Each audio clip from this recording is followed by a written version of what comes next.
it's always important to differentiate between a woman, a wife, and a mom.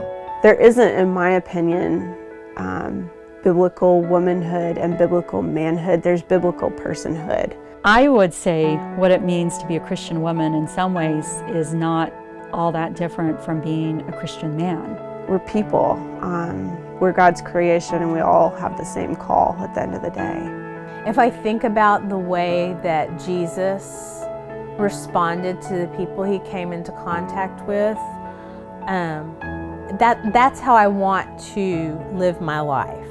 That's how I want to be seen by other people. We have to stop fighting and we have to start listening. And I think that incredibly reflects who Jesus was with non-religious people.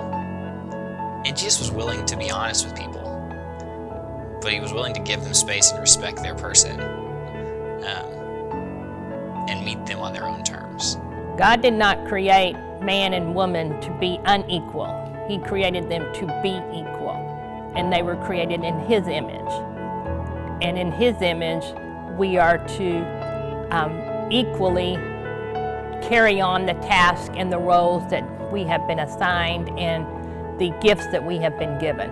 Even with online worship being a great blessing, there's still nothing quite like being in church in person with people. Even if you have to wear a mask, there's something about, one of my friends says, something supernatural happens when we come together, and I think that's true. I have learned the real transformation that's going to happen is still the conversations that we have in small groups, the conversations we have before and after worship, and the conversations we have as we take students to lunch or to coffee. It's really those personal connections and personal relationships where God is at work.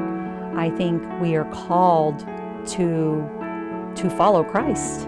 Our primary calling is to follow Christ in what we do and to live the gospel message. Let's don't link womanhood to motherhood any more than we should link womanhood to marriage. To me, evangelicals are people who just would take their faith so seriously that it impacts every part of their life, the way that they speak to others, the way that they serve and love others. I think we shouldn't limit God. I think we should let God call people and use people as God directs them. On my notebook, I had a little, basically a sticky note, and it said, I am a child of God, I am saved by His grace, and I have been called for kingdom purposes. That's who I am.